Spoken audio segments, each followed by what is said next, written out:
속담 중에 이런 속담이 있죠. 긴 병에 효자 없다라는 속담이 있습니다.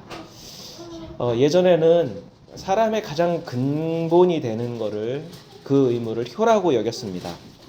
어떤 어려움에도 끝까지 지켜야 되는 것이 효라고 생각했습니다. 그런데 그 사람의 가장 기본적인 효도 부모님이 긴 질병을 앓고 있으면 지키기 어렵다는 말이죠. 여러분, 우리가 생각해보면 건강한 부모님께 효도하는 것은 어렵지 않습니다. 쉽습니다.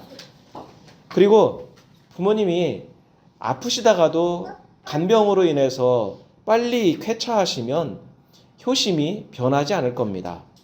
하지만 부모님의 병이 낫지 않고 계속 지속되면 상황이 달라집니다. 처음에 시작할 때야 성심을 다해서 간병을 하겠지요. 하지만 시간이 지나다 보면 어떻게 됩니까? 몸도 지치고 마음도 힘들어지고 그리고 경제적인 부담까지도 지게 되면 마음이 달라지기 시작합니다. 그리고 괜히 마음이 서운해지고 별것 아닌 말에 서로 섭섭해지고 관계가 틀어지기도 합니다. 그래서 이 속담이 사용될 때 비유적으로 언제 사용하나요? 어떤 일이든 처음에 그 마음과 그 정성을 끝까지 유지하는 게 어렵다. 처음 시작이야 누구나 다 열정적으로 시작하고 좋게 시작하지만 마지막까지 그 마음을 초심을 유지하는 게 어렵다고 할 때 이 속담을 사용하기도 합니다. 일면 신앙생활도 비슷한 면이 있다고 생각합니다. 그리스도인에게 있어서 가장 숭고한 가치이고 가장 중요한 믿음이 뭔가요? 하나님 나라와 구원이 가장 소중합니다. 그리스도인은 이것을 위해서 어떤 것도 양보하지 않는다라고 생각을 하고 그게 어떤 것이라도 이것을 넘어설 수 없다고 여깁니다. 이게 가장 구원과 하나님 나라는 우리에게 있어서 가장 숭고한 가치예요. 하나님 뜻에 순종하는 게 그리스도인에게서는 최선의 삶이라고 그리스도인이라면 누구나 다 이야기를 합니다.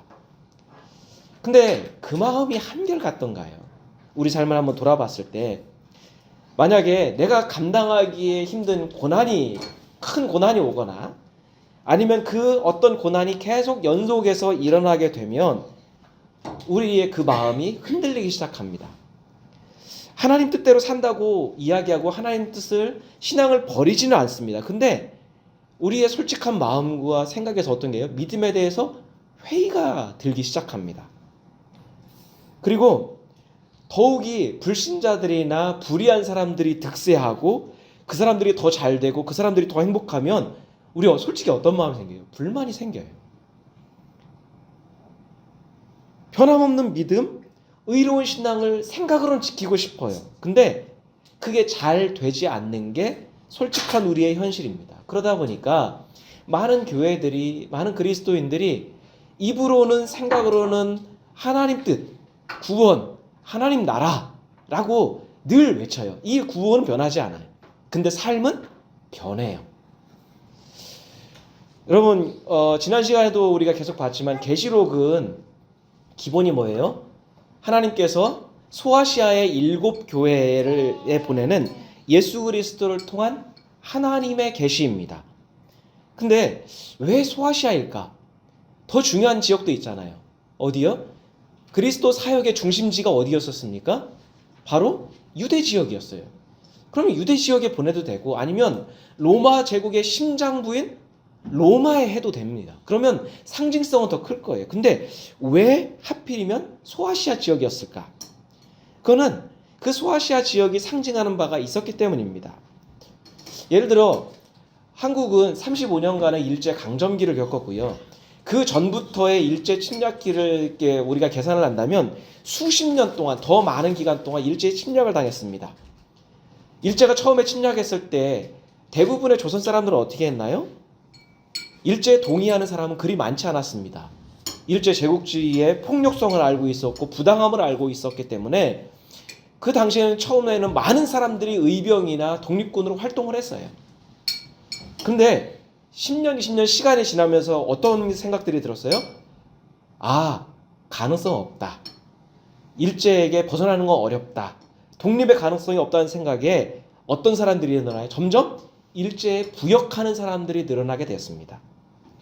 오히려 항거하고 대항하기보다는 어떻게 해요? 사람들이 일제에 협력하고 충성하고 서로 경쟁적으로 충성하는 모습을 통해서 뭐예요? 성공과 출세 그리고 후세를 위한 것이 그것이라고 생각을 해서 많은 사람들이 그렇게 동조를 했습니다. 그러니까 그걸 생각하면 될 것 같아요. 소아시아 지역도 마찬가지입니다. 계시록 당시에 특히 소아시아 지역은 특히 이 7교회가 있었던 도시는 황제 숭배의 중심지였습니다. 사실 우리는 뭐 다른 종교나 뭐 이런 것들을 이렇게 되게 심각하게 생각하지만 사실은 고대 그리스나 고대 국가부터 있었던 신전이나 종교는 사실 큰 문제가 되지 않았어요. 어쩌면 그 지역에 있었던 문화와 마찬가지였습니다.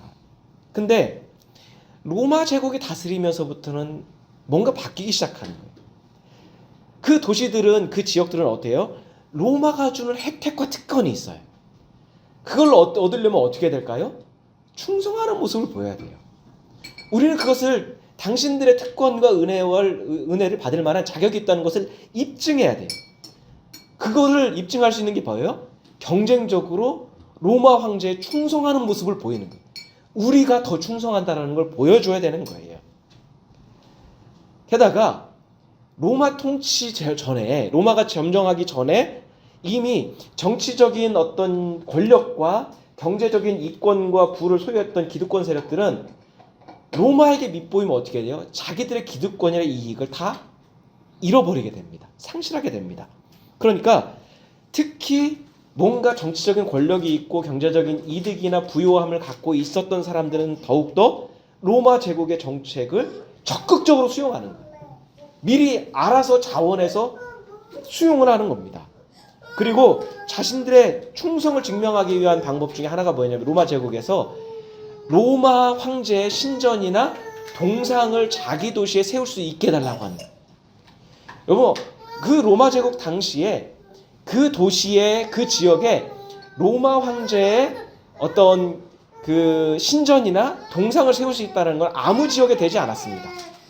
뭔가 그 지역에 어떤 그 역사나 지리적 중요성이나 인구나 문화나 도시의 충성도를 보고 로마 황제의 상을 세웠어요. 자, 근데 소아시아 지역의 이 도시들은 자신들이 로마의 신전과 그 동상을 세울 만큼 자격이 있다고, 충성도가 있다고 그걸 증명하기 위해서 경쟁적으로 로마에 읍소하기 시작합니다. 왜요? 그만큼 그 당시에 로마라고 하는 이 제국은 군사 정치적 힘이나 경제적인 부가 막강했기 때문이에요. 우리가 일제 침략 때 느끼고 경험했던 그것과 비슷하다고 생각하면 될 것 같습니다. 그 결과 이 소아시아 지역은 원래는 로마와 상관이 없는 지역이었는데 로마 황제를 숭배하는 중심지가 되어버린 거예요. 그건 로마가 강요한 게 아니라 그 지역 스스로가 원한 거예요. 경쟁적으로 원한 거예요. 따라서 이 소아시아 지역에 보낸 그 7교회에 보낸 편지가 바로 계시록인데 그 계시록의 내용은 뭐냐면 단순히 그 교회들만 대상으로 하는 게 아니라는 거예요. 우상 숭배에 동조하고 그 제국의 힘과 권력에 협조하고 아부해서 결국엔 뭘 얻으려고 하는 거예요? 자신의 이득과 이권을 얻으려고 하는 모든 교회와 성도들을 향해서 주시는 메시지가 되는 거예요. 그러니 우리에게도 해당이 되는 거죠. 우리가 만약에 하나님을 향한 믿음이나 순수한 하나님의 뜻이 아니라 권력에 경제적 부에 아부를 내서 뭔가 이권을 얻으려고 하는 경향이 있다면 이 메시지는 우리에게 꼭 필요한 것이 되는 거죠. 동시에 모진 핍박과 유혹에서도 믿음과 의로움을 지키려고 하는, 그래도 믿음대로 살려고 하는 성도들이 있다면 그들을 향해서는 어떤 메시지가 돼요?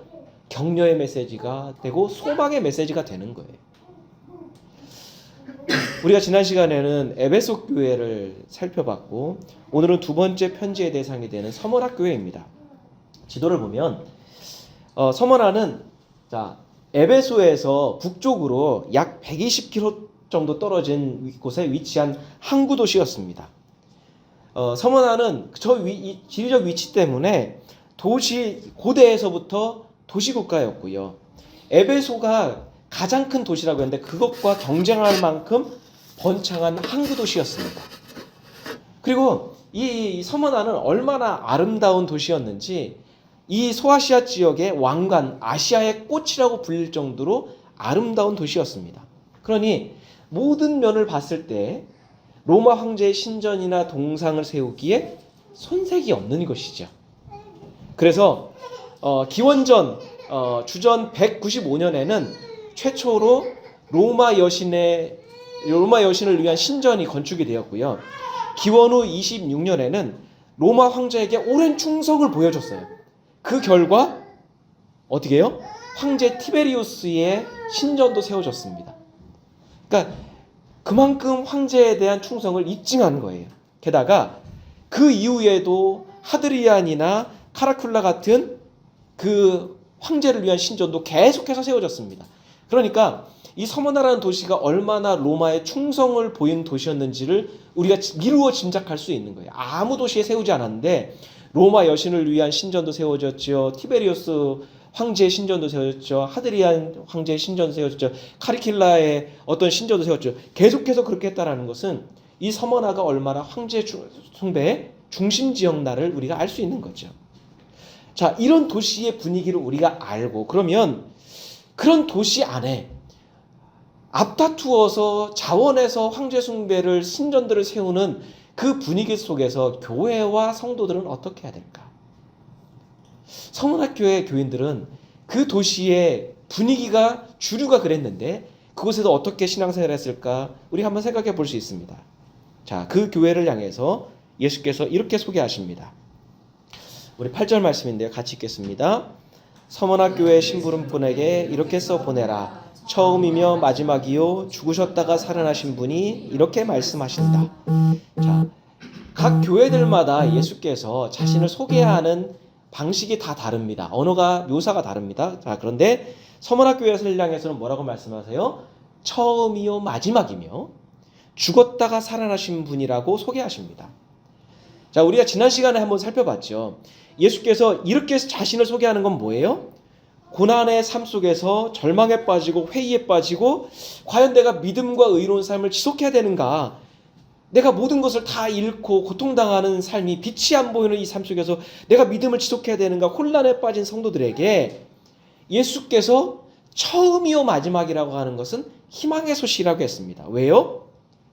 자, 고난과 어떤 환난의 유혹에 직면하면 우리가 제일 처음 받는 느낌이 뭐예요? 하나님으로부터 내가 단절된 것 같은 느낌, 하나님이 무능력한 것 같은 느낌, 하나님이 안 계신 것 같은 느낌이 처음에 듭니다. 사람. 그런데 예수께서 뭐라고 말씀하세요? 나는 처음이요 마지막이다. 너의 시작부터 그리고 너의 언제가 마지막이 될지 모르겠지만 나는 그 마지막까지 함께하는 사람이다. 함께하는 분이다. 라고 말씀하는 거예요. 게다가 예수께서 죽으셨다가 살아나신 분으로 소개하시는 것은 뭐예요? 자, 예수의 가르침 때문에 이 당시에 어떤 일이 있었습니까? 감옥에 갇히고 고문을 당하고 실제로 짐승의 먹이에 검투사들에게 던져져서 죽임을 당한 성도들이 굉장히 많이 있었습니다. 생명의 위협 속에서 두려움 속에서 사는 성도들이 많이 있었습니다. 그들에게 나는 죽었지만 살아났다. 예수께서 그런 분이라고 하는 건 어떤 메시지예요? 소망의 메시지가 되는 거죠. 아, 우리가 죽는 게 아니구나. 이 죽는 것으로 끝나는 게 아니구나. 사람들이 볼 때는 불법과 불의를 저지른 자들이 예수를 죽임을 통해서 그들이 승리한 것처럼 보이고 그들이 세상의 주인인 것처럼 보였어요. 근데 예수께서는 다시 살아나심을 통해서 그 모든 것들이 예수님을 주장할 수 없었고 최후의 승자가 누구였어요? 그 불법을 이기고 죽음을 이기시고 살아나신 예수 그리스도가 최후의 승자가 되신 거예요. 그 예수님을 믿고 있는 거예요. 예수님의 가르침을 따르는 거예요. 그러면 뭐예요? 하나님의 공의가 결국 승리할 거다. 지금은 여러분이 고난을 당하고 모든 것을 지는 것처럼 보이고 억눌리고 소망이 없고 그리고 모든 것이 죽을 것 같은 상황이지만 여러분의 그 길은 최후의 승리의 길이다. 공의가, 하나님의 정의가 마지막에 승리한다. 의로움이, 하나님을 향한 믿음이 최후의 승리가 될 거라고 하는 소망의 메시지가 되는 거예요. 그걸 가르쳐 주시는 거죠. 그러니까 서머나교회 성도들에게는 예수님의 이 선포가 필요했어요. 이 믿음이 필요했어요. 아무것도 보이지 않고 아무것도 느껴지지 않고 하나님은 없는 것처럼 보이고 세상의 모든 폭력을, 불법을 저지르는 사람들이 주인인 것처럼 보였는데 예수께서 계시의 말씀을 통해서 아니다, 여전히 하나님은 살아계시다, 하나님은 모든 걸 주관하고 계신다는 걸 알려주는 거죠. 이 말씀이 서머나교회 교인들에게는 위로가 되는 거죠. 자, 예수께서 왜 그들에게 이 말씀을 하셨을까요? 그거는 그들이 삶보다 차라리 죽었으면 좋겠다. 우리가 그러잖아요. 너무 아프거나 너무 힘들면 차라리 죽었으면 좋겠다. 많이들 그 얘기를 하잖아요. 왜요? 너무 힘드니까. 이걸 끝낼 수 있는 방법은 뭐예요? 죽음밖에 없으니까. 그만큼 힘들어했다라는 거예요. 자, 그 고통을 겪고 있었기 때문이죠. 자, 우리 9절 말씀 같이 읽겠습니다. 나는 내가 당한 환난과 궁핍을 알고 있다. 그런데 사실로는 부요하다. 또 자칭 유대 사람이라는 자들에게서 내가 비방을 당하고 있는 것도 나는 알고 있다. 그러나 사실 그들은 유대 사람이 아니라 사탄의 무리다. 서머나교회와 성도들은 믿음을 지키려고 견디기 힘든 환난을 겪었어요. 여러분, 사실 쉬워요. 믿음을 포기하면요, 고통도 그칩니다. 어려움도 중단됩니다. 현실적인 이득을 얻을 수 있습니다. 아주 손쉬워요. 간단합니다. 근데 이 성도들은 믿음을 지키려고, 의로움을 지키려고, 불의와 불법에 타협하지 않으려고 하다 보니까 어떻게 해요? 모진 환난을 당하게 되는 거예요. 근데 그것이 단순하게 육체적인 고통이나 어려움이 아니라 의로움을 지키기 위해서는 어떻게 돼요? 경제적 궁핍함도 견뎌야 됐다라는 거예요. 여러분, 앞서 말씀드린 것처럼 서머나는요, 굉장히 풍요로운 도시입니다. 모든 게 넉넉한 도시예요. 없는 게 없어요. 황제 숭배를 할 수 있을 만큼 모든 게 넉넉한, 그리고 황제의 신전과 동상이 세워졌다고 하면 로마의 지원이 얼마나 막대했을까요? 어마어마한 지원이 있었을 겁니다. 그런데 모두가 넉넉한데 성도들은, 교회는 궁핍한 거예요. 경제적으로 어려웠고요. 굶주림도 겪어야 했을 겁니다.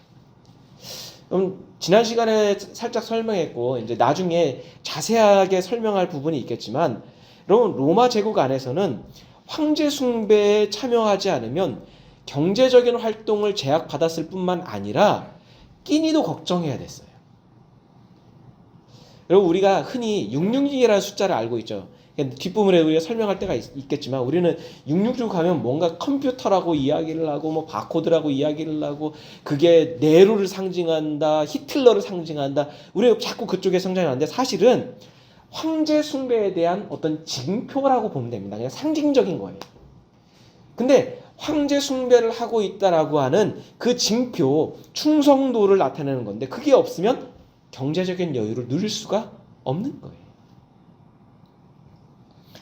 황제 숭배에 대한 징표를 가지려면 어떻게 해야 됩니까? 믿음을 저버리고 믿음을 숨겨야 되는 거예요. 현실에 타협해야 되는 겁니다. 근데 믿음을 지키려면 어떻게 해요? 안락한 삶, 편안한 삶을 포기해야 되는 거예요. 그래서 현실적인 고통과 어려움 속에서 견디다 많은 교인들이 믿음을 저버리게 되는 거예요. 왜요? 더 이상 견디기 힘들고 더 이상 빛이 보이지 않는 거예요. 지난 시간에 살펴봤던 니골라당처럼 믿음을 버리지는 않은 것처럼 보이지만 현실에 타협하는 정체성을 상실한 명목상의 그리스도인들도 너무 많이 생긴 거예요. 하지만 예수님의 말씀에 비추어 봤을 때 서머나 교회는 믿음을 위해서 그 모든 걸 다 감수했습니다. 다 감수한 거예요.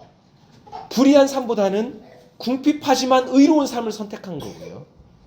믿음이 없는 부유한 삶보다는 부족하지만 의로운 삶을 선택하는 거예요. 여러분, 이 사람들이라고 왜 고민이 없었을까요? 왜 힘들지 않았을까요? 본인들도 넉넉하고 여유로운 삶을 왜 꿈꾸지 않았을까요?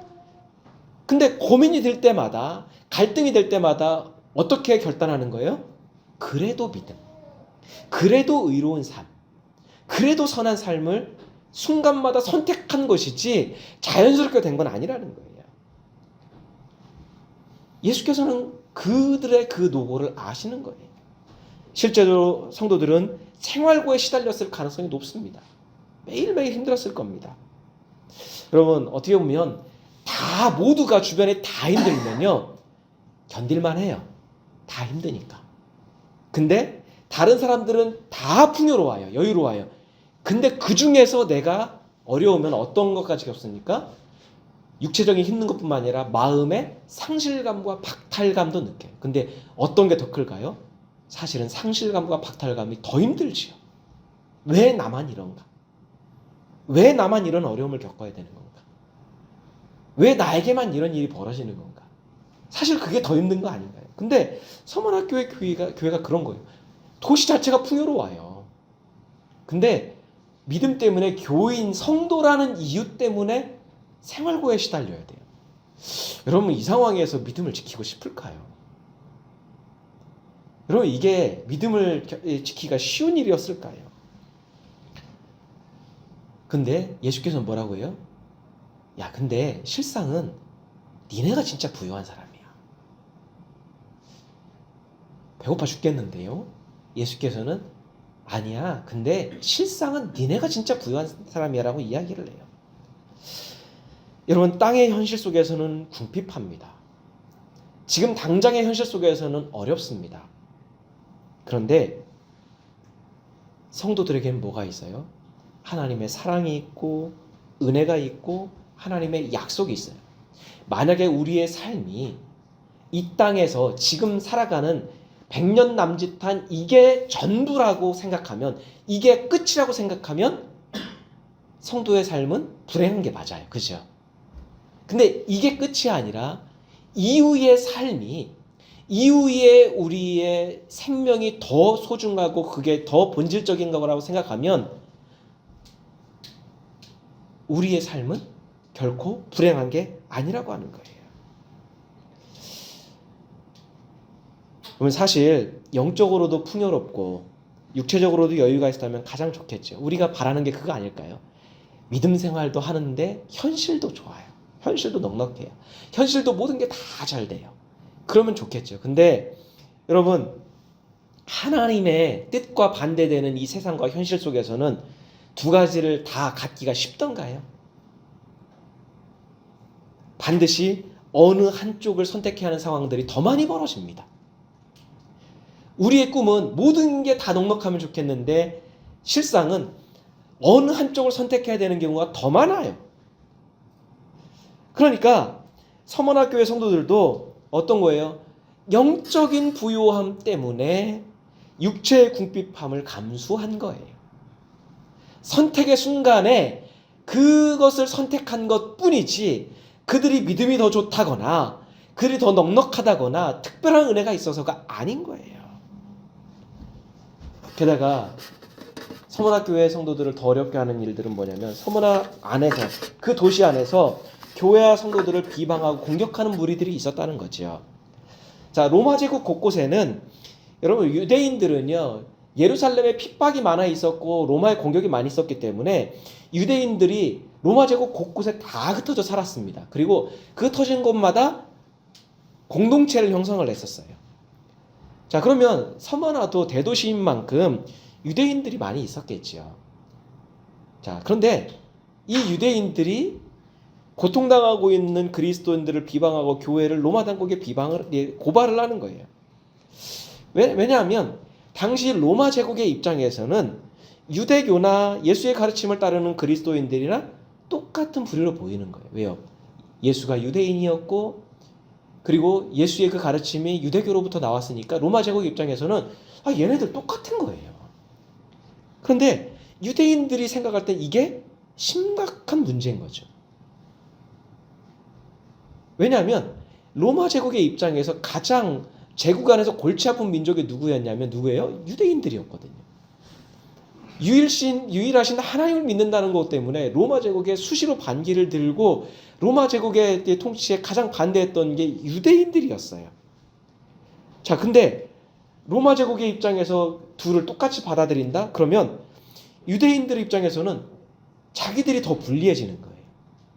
그러니까 유대인들이 아니다, 우리들은 그리스도인들과 본질적으로 다르다고 적극적으로 해명했을 겁니다. 근데 해명해서 그치지 않고 어떻게 해요?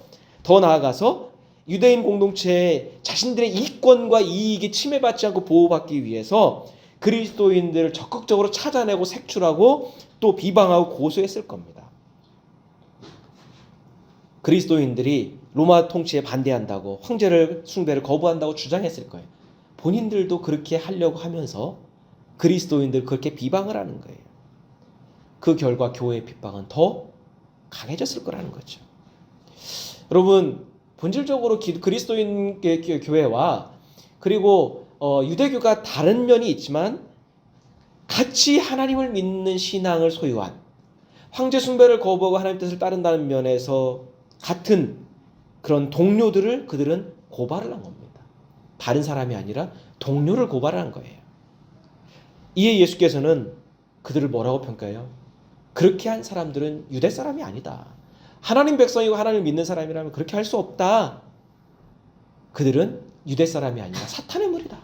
말씀하는 거예요.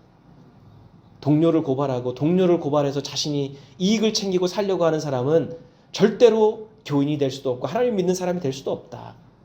그는 사탄의 무리다라고 가르쳐 주시는 거예요.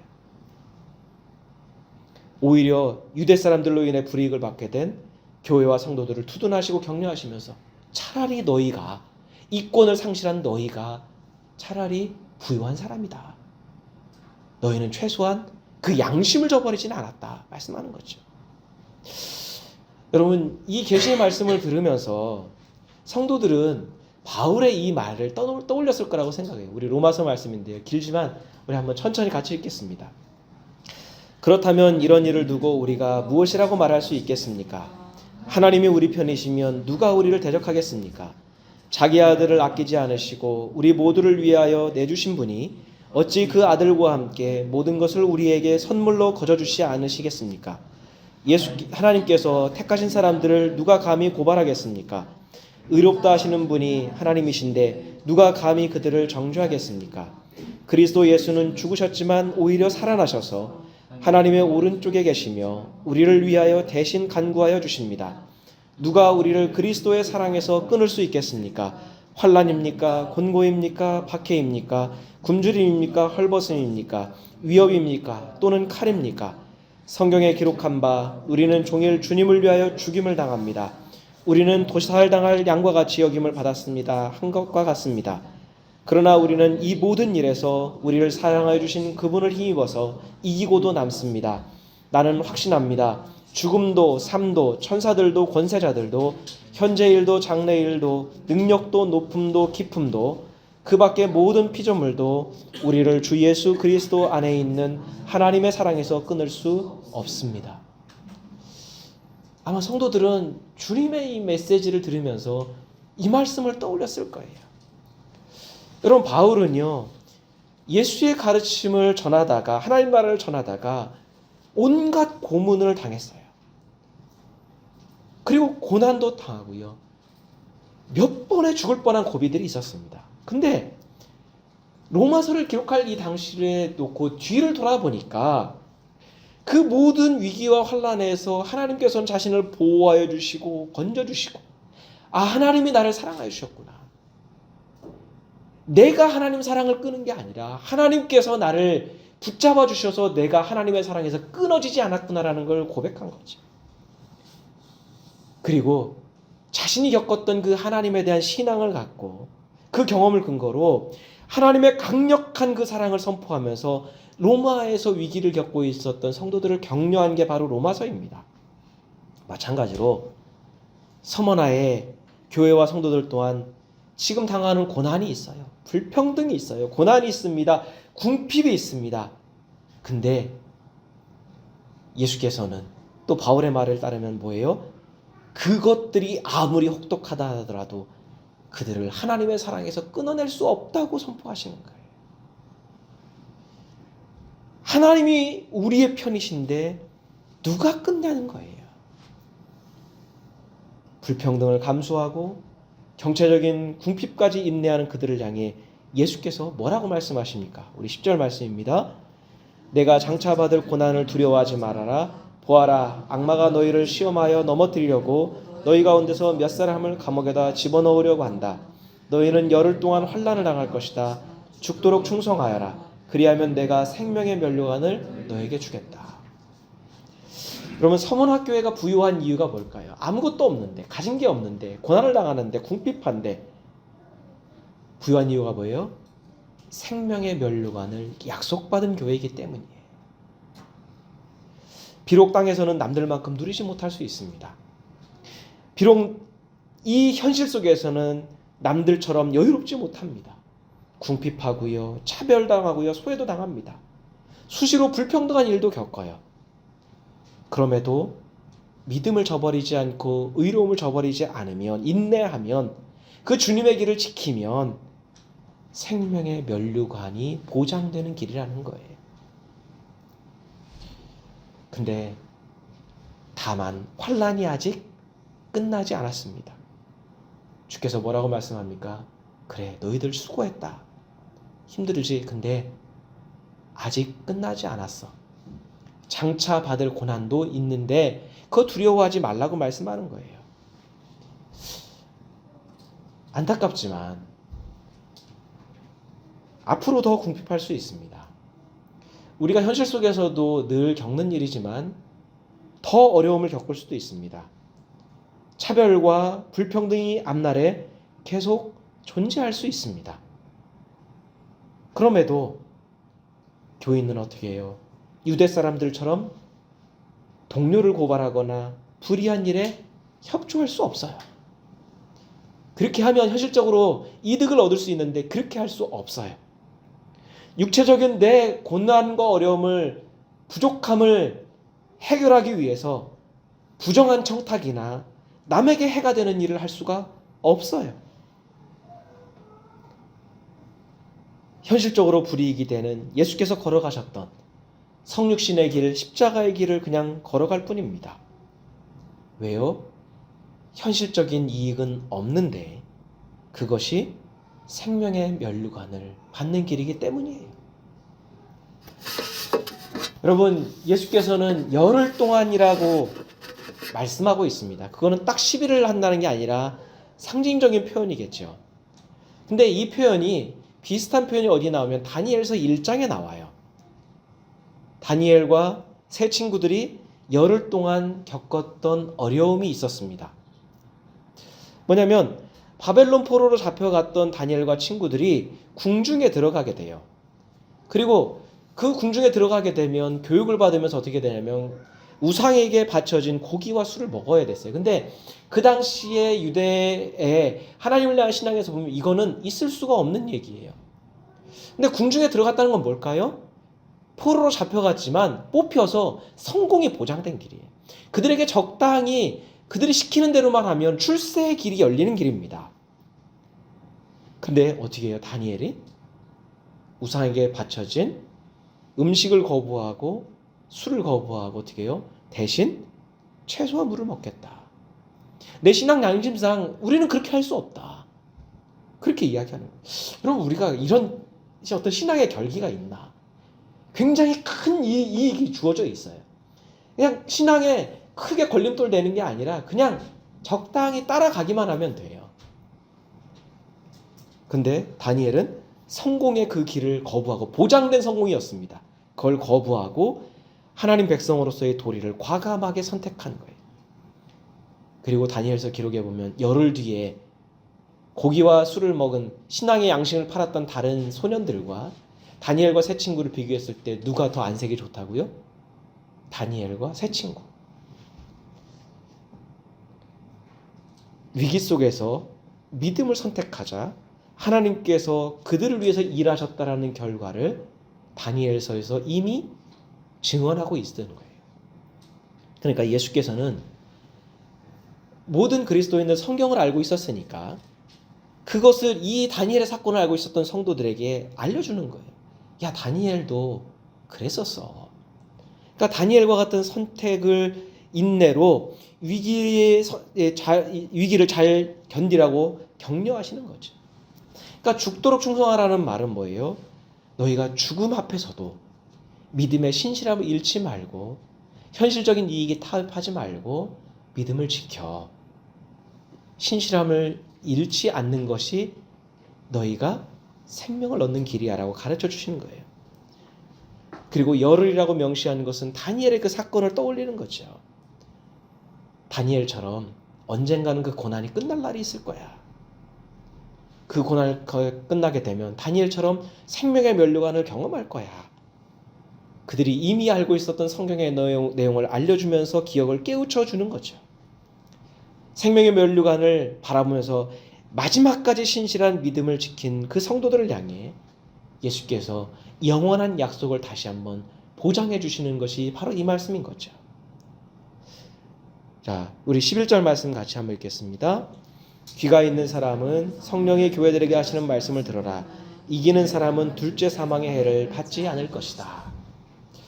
여러분, 귀가 없는 사람이 있을까요? 특히 그리스도인들은 믿음의 귀가 있다고 다 이야기를 합니다. 모든 성도들은요, 다 설교를 듣고요, 하나님 말씀을 읽고 듣고 있습니다. 근데 이 소아시아 지역의 교회들 향해서 말씀하실 때마다 뭐라고 하냐면 귀가 있는 사람은, 그러니까 듣는다고 다 귀가 아니고요, 설교를 듣는다고 다 하나님 말씀을 듣는 게 아니겠지요. 여러분, 불의한 사람들과 악한 사람들은 많은 것을 누리면서 이 땅에서 영원히 살 것처럼 살아갑니다. 그리고 우리가 보기에도 저 사람들의 모든 권세와 그 이권과 기득권이 다 영원할 것처럼 여겨요. 반면에 하나님의 공의와 의로운 삶을 지키려면 성도들은요, 매일 소외를 당해야 되고 불평등을 당해야 되고 차별을 당해야 되고 매일매일 어떤 마음이 들어요? 죽을 것 같은 그런 힘겨움 속에서 살아갑니다. 근데 한번 생각해 볼까요? 결국 둘 다 죽습니다. 아무리 부유하고 권력이 있어도 죽고요, 힘들고 고난이 있고 좀 부족해도 죽어요. 사람은 다 죽어요. 근데 그러면 그렇게만 놓고 보면 부유하고 넉넉하게 산 사람은 그나마 살아있을 때 편하고 행복했어요. 괜히 믿음 지킨다고 했다가 고난당한 성도들은 살아있을 때도 힘들더니 그냥 죽었어요. 그러면은 성도가 더 불행한 것처럼 보여요. 근데 주님의 때가 되면 결과가 달라지는 거죠. 주님의 때가 되면 어떻게 돼요? 영원한 형벌과 영원한 생명으로 완전히 갈라지는 거예요. 그때에는 중간이 없습니다. 둘 다 걸치는 거 없습니다. 영원한 형벌 아니면 영원한 생명입니다. 삶 속에서 넉넉했을지 모르겠지만, 모든 것을 누렸을지 모르겠지만 불의한 사람들, 악한 사람들은 뭐라고요? 둘째 사망을 겪어요. 즉 영원한 형벌을 겪게 되는 거예요. 하나님으로부터 영원히 단절되는 절망을 경험하게 될 겁니다. 하지만 신실한 성도들은 땅에서는 불행한 것처럼 보이고 그렇게 힘들게 살다가 죽어서 정말 불행한 인생처럼 보이지만 뭐라고 말씀해요? 성도들에게는 둘째 사망의 해가 없다. 즉 오직 하나님 나라의 생명을 누릴 수 있다고 말씀하는 거예요. 그러니까 본질적으로 완전한 결과가 주어지는 때가 언제입니까? 주님의 때지 지금이 아니라는 거예요. 그러니까 우리가 하나님을 믿고 현실 속에 있는 불평등이나 어려움을 우리가 감수하는 이유가 뭐예요? 하나님의 이 진리가 있기 때문에, 지금이 끝이 아니기 때문이에요. 예수께서는 성도들에게 말씀하시는 거예요. 이 사실을 잊지 마. 순간순간 인내하면서 마지막까지 신실해야 될 이유가 여기에 있는 거야. 그 길이 힘들지만 그 길이 뭐야? 둘째 사망의 해가 없는 거야. 그렇게 예수께서 서문학교의 교인들에게 말씀하시는 거죠. 여러분, 어쩌면 지금 우리가 성도들이 살아가는 삶, 특히 그 가운데서도 신실한 믿음을 지키려고 하는 사람들일수록 세상을 뭘로 느낄까요? 소아시아 지역과 같을 것 같아요. 모든 것이 우상숭배와 폭력과 불의와 불법이 보편화되어 있고, 그런 사람들이 이권의 편안함을 누리고 그런 사람들의 삶이 영원하고 그 사람들이 세상의 주인인 것 같은 것을 우리는 매일매일 뉴스를 통해서 보고 있고, 그리고 그것을 체험하고 있고 현실 속에서 나 자신도 경험하고 있어요. 자, 이런 현실 속에서 하나님의 공의를 버리면, 의로움을 버리면 좀 더 편하게 살 수 있겠죠. 당장에 내가 얻는 게 있을 겁니다. 예수님의 이 길과 가르침을 중단하거나 그냥 적당히 니골라당처럼 적당히 바꾸면 현실적으로 얻을 수 있는 이익도 상당할 겁니다. 그래서 많은 교회와 성도들이 앞다투어 불의에 타협하는 것 같아요. 정치 권력에, 경제를 가진 사람들에게 읍소하면서 충성합니다. 때로는 자신이 살기 위해서 동료를 고발하고요. 자신의 이익과 자리를 지키기 위해서 다른 사람들을 기꺼이 모함하고 있습니다. 그게 불의한 사람들, 믿음이 없는 불신자들의 일인가요? 현실에 타협한 교회와 성도들이 지금 현재 보이고 있는 모습입니다. 저는 가끔 의문이 들어요. 하나님의 뜻을 믿는다면, 예수님의 가르침을 진심으로 믿는다면 과연 그렇게 살 수 있는 게 가능할까? 우리가 늘 흔히 얘기하듯이 정말로 하나님을 두려워한다면, 하나님이 두려워서라도 믿음을 떠나서 그게 가능할까 의문이 듭니다. 근데 그게 현실 속에서 버젓이 일어나고 있고 서문학교에서도 일어났을 거예요. 아마 서문학교에는 다른 교회들과 성도들이 하는 것들을 보면서 풍요 속의 빈곤을 실감했을 겁니다. 다 저렇게 하는데 우리만 뭔가 유별난 것 같고, 우리도 저렇게 가야 되는가 갈등했을 것 같아요. 다른 이들이 양심과 신앙을 팔아서 이익을 얻고 편안해질 때 고민이 되고 마음이 흔들렸을 수도 있습니다. 하지만 성도들은 그때마다 진정한 부유함이 무엇인가, 하나님의 약속이 무엇인가 기억하면서 마음을 다시 굳건히 했을 겁니다. 생명의 면류관만이, 둘째 사망의 해를 겪지 않는 것만이 진짜 생명이라는 주님의 말씀을 떠올리면서 소망을 붙잡았을 겁니다. 소아시아 지역과 같은 세상을 살아가고 있는 성도인 우리들에게는 어떤 부요함에 대한 소망이 있을까요? 과연 우리에게는 생명이신 예수님의 가르침을 꿋꿋이 따라가는 신앙의 결기가 과연 우리에게는 있을까요? 우리 같이 한번 기도하도록 하겠습니다.